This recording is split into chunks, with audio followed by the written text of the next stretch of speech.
George Miller, you beautiful bastard, you've done it again. Calling you an iconic visionary at this point might actually be an understatement. Because you've low-key crafted one of the most consistent and inventive franchises in cinematic history. And Furiosa, a Mad Max Saga, is no exception to that. Let's discuss. I watch so you don't have to.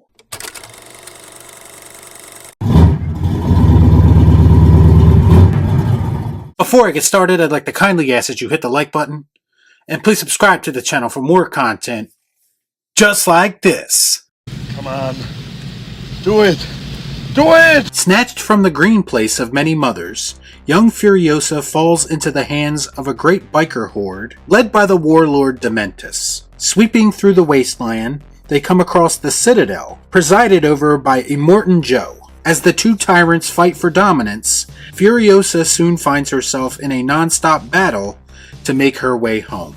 Okay, so Furiosa, a Mad Max Saga, is a prequel to Mad Max Fury Road. A movie that I consider to be a modern masterpiece and one of the absolute best cinematic experiences that I've ever had. Now, I understand that Furiosa might be a hard sell for some purists, and for some of the YouTubers who actually like to bitch about everything. But when it comes right down to it, if you can take your blinders off, and you can get past the fact that this is a film set in the world of Mad Max without Mad Max, it's one hell of a cinematic experience. The truth is that I've always liked the character of Furiosa from the moment I saw her in Fury Road. To me, she is the shining example of how to construct strong female characters in the right way. In Fury Road, we know just enough about her that not only is her role as a badass believable, but I also thought that her character was interesting enough to be expanded on.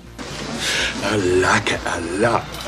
Let me put it this way, she held her own while she was sharing screen time with the iconic Mad Max, who just so happens to be one of my personal all-time favorite fictional characters. When I call Furiosa's solo outing an epic saga worthy of being seen on the biggest screen possible, I mean it. We are quite literally seeing Furiosa's story play out from the moment she is snatched from the green place as a child, all the way up to the very beginning of Fury Road. We get to see her full evolution into becoming the badass road warrior that we see in Fury Road. Let me just tell you, they put her character through the ringer in Furiosa, and it really puts the hardened character we see later on into perspective.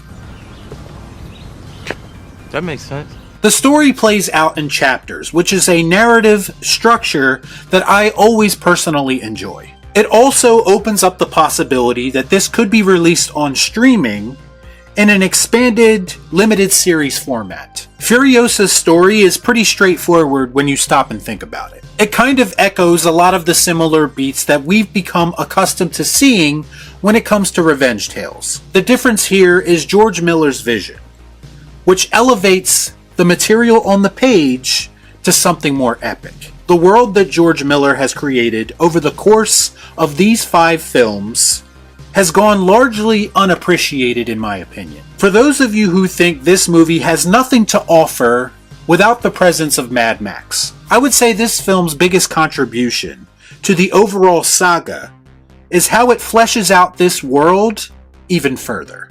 Just a sick world we're living in. Sick people. Mad Max Fury Road is a great film. It's a phenomenal film. But part of me always wanted to know a little bit more. I wanted to see more of the things that the characters in that film were talking about. Things like Gastown or the Bullet Farm. And Furiosa actually gives me exactly what I was looking for in that aspect. I'm not kidding when I say that George Miller has done some George Lucas level of world building in these films. And to me, it makes them that much more immersive.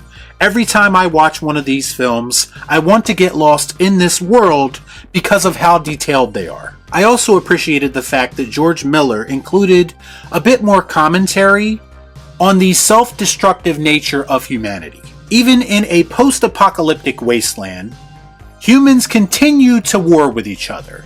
They continue to want more than they need, which is exactly how this world ended up being the way it is now. People are dumb, panicky, dangerous animals, and you know it. As far as Anya Taylor-Joy taking over for Charlize in the role of Furiosa, after seeing the film I am 1000% on board with that casting decision. To me, Anya has already proven herself to be a bona fide movie star and one of the most talented and versatile actresses currently working in Hollywood. And even though her actual screen time in this film was a bit more limited than I was expecting, mostly because a large chunk of the film deals with Furiosa as a child, I still feel like, as far as what we did see of her, she is more than worthy of carrying on this mantle. Listen, I've been hard on Chris Hemsworth in the past.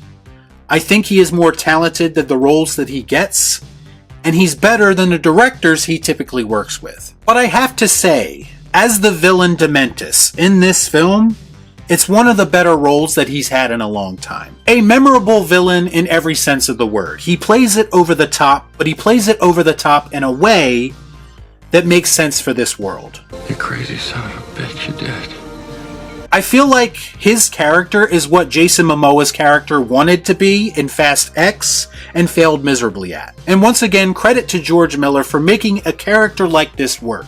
In any other film, he would be looked at as completely ridiculous. Dementus is chaotic, ruthless, and somewhat flamboyant in the best way possible. This film also showcases the sheer brutality of this world, mostly through the character of Dementus. On more than one occasion, the actions of some of these characters made me feel a bit uneasy in the best way possible. There are, of course, some inventive action sequences that pretty much pick up right where Fury Road left off. What's most refreshing to me is how George Miller finds new ways to reinvent these sequences. New vehicles, new gadgets, new situations, all in the name of giving us some of the best vehicular warfare we've ever seen on film.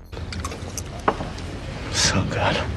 Furiosa does differentiate itself from Fury Road quite a bit when it decides to slow things down, which allows for some of the story and character moments to resonate a bit more. That's Miller once again understanding the material and doing what is necessary for each individual project. If you think about it, each Mad Max film takes place in the same world, but somehow each of them feels very different from the others, because of all the little nuances and details that George Miller adds each time. I think it's also safe to say that we can call George Miller one of the best visual storytellers of his generation, or any generation. The cinematography, the landscapes, the set design, and each individual shot make almost every moment of this film feel unique and visually stunning.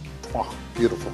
If I had one gripe, it's that some of the shots did look noticeably CGI heavy, and a few of the scenes looked like I was watching them on a TV with that true motion effect that every new TV comes with, where everything looks sped up and as a result looks kind of fake. I don't know if it was just me. I've been told that some people don't even notice that effect, but I did notice it, and it was something strange to see on the big screen. Bottom line, in a lot of ways, Furiosa was exactly what I was looking for and simultaneously surprised me in other instances. To me, it felt like the proper balance between story and action that has become somewhat rare in modern Hollywood. This movie was grand in scale and a spectacle worthy of being seen on the biggest screen possible. It's already one of my favorite films of the year, and I plan on watching it for many years to come, and that's why I'm going to give it the Bill and Ted.